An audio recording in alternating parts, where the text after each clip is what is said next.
Hello, my name is Jamie Irvin. I am the host of the Heavy Duty Parts Report. This is an edition of HDPR Live. We are live on our Facebook page. Make sure you go over there and like the page so you will see more lives just like this. Today, I want to talk about 3 ways to increase cash flow in your heavy duty parts business.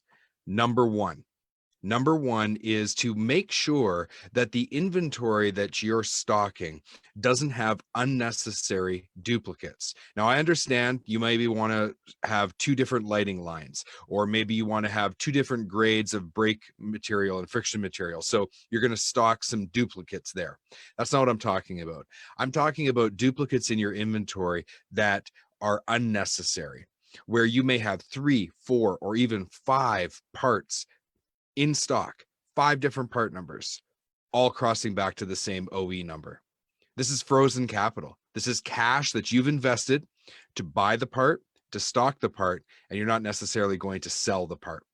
And so it's important, if you are going to maximize cash flow in your business, you have to be able to free up that frozen capital. How do you do that?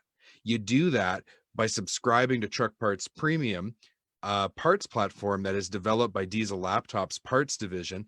And in all disclosure, I'm the sales manager for that. And I wanted to make sure that people understand how important this is. What we have found is, we've been working with dealerships and aftermarket distributors. We found that there are 5%, as much as 5% of inventory is frozen capital. Now think about that. On $1 million worth of inventory, that's a lot of money, right? $1 million, that's $50,000 we can put right back into your business, turn that frozen capital into cash flow, and it doesn't affect your inventory mix at all, because this is duplicates that you may not even be aware of. Identifying these duplicates is challenging, but if you've got a software that has the right algorithms built into it, that's connected to a powerful truck parts cross, so that we can get all this duplicate information, it actually becomes very easy to identify that. Now, speaking of identifying opportunities, I want to move on to number 2. Second way to increase cash flow in your heavy duty parts business is margin opportunity. Hey, look, I've sold heavy duty parts for a very long time, and I get it. There is a lot of price pressure. You've got competitors that seem to be just determined to go to zero margin or even below. You've got people who will come into your area and drop skids of brakes for just ridiculous prices. But of course, they're selling lower quality parts at those prices.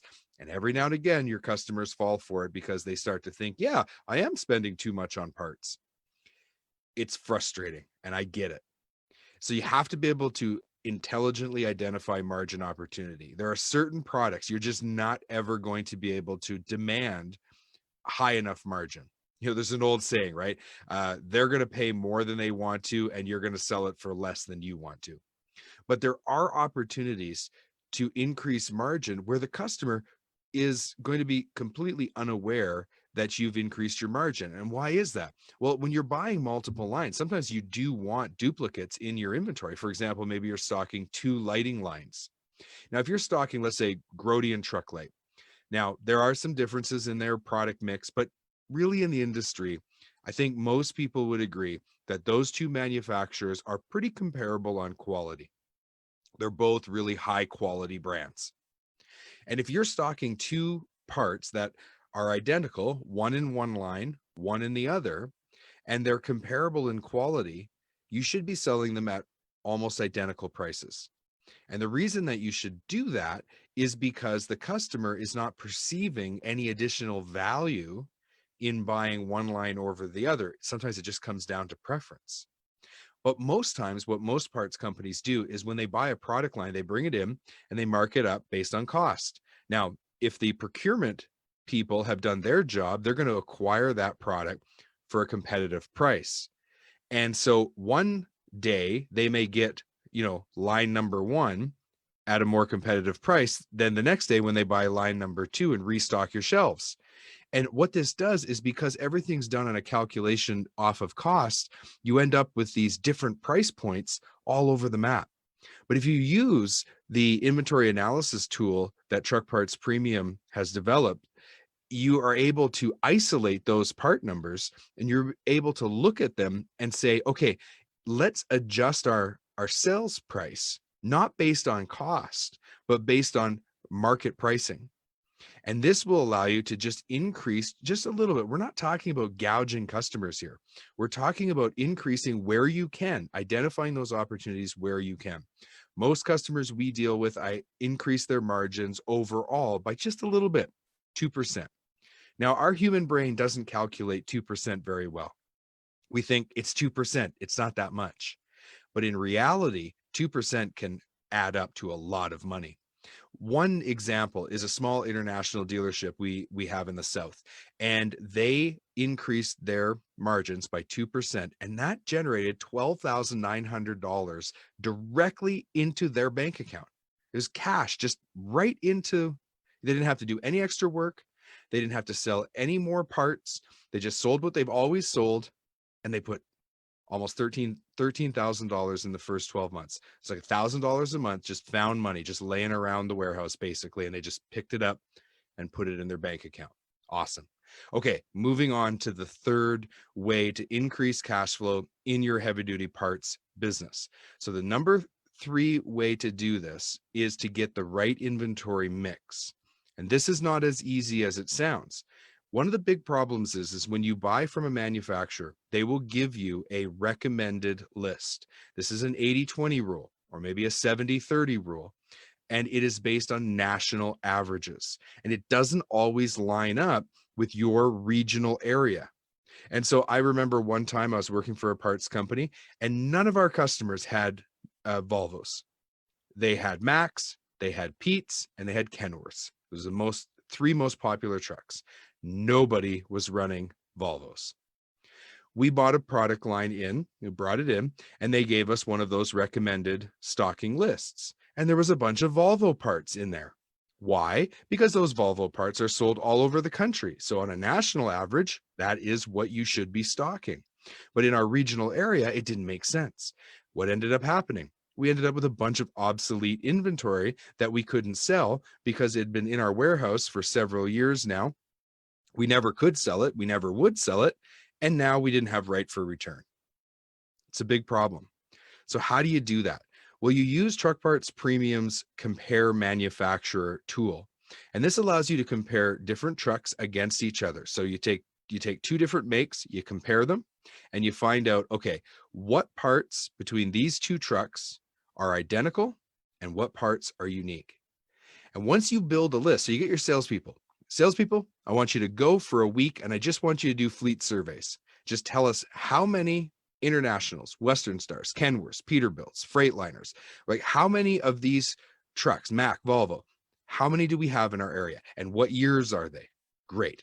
Now we're going to compare all of this. We're going to build a master list of inventory that is identical across all these different combinations of trucks.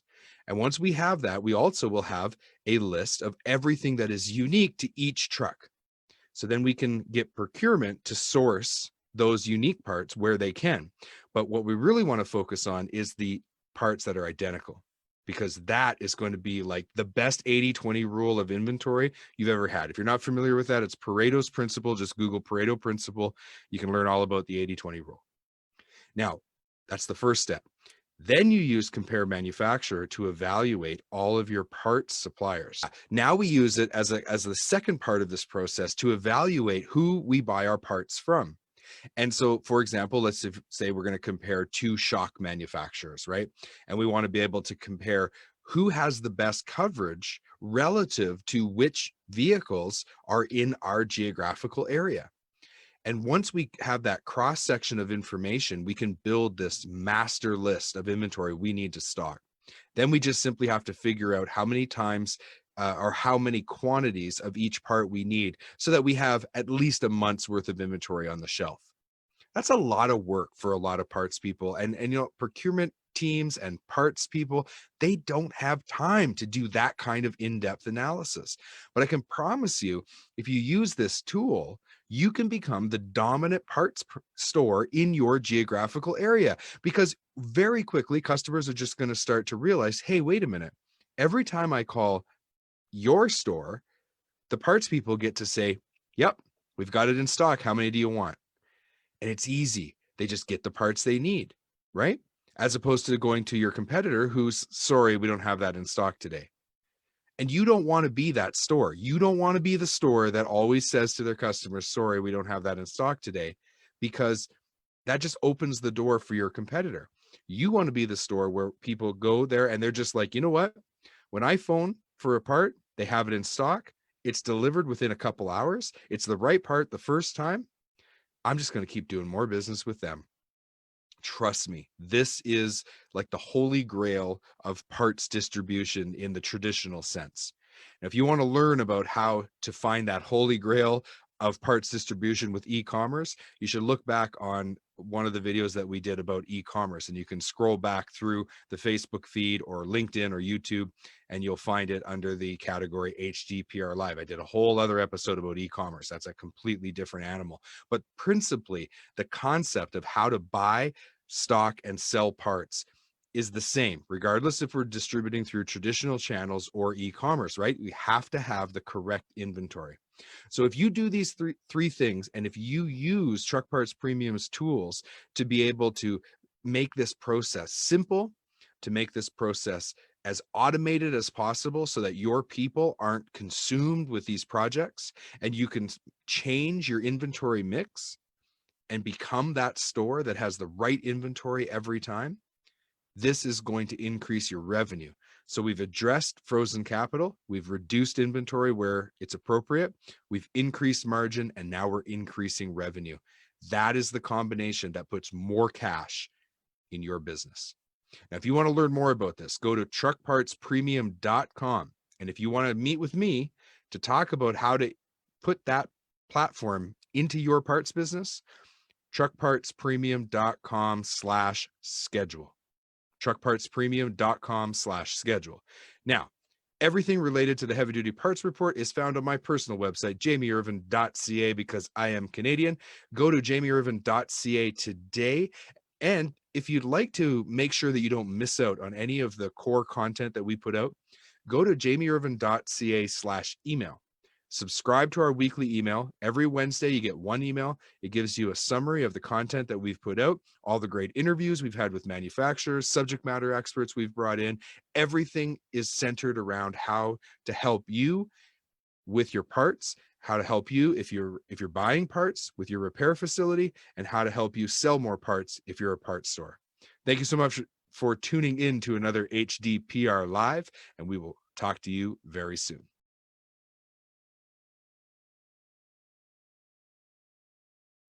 You can watch our next video, and don't forget, subscribe to the YouTube channel.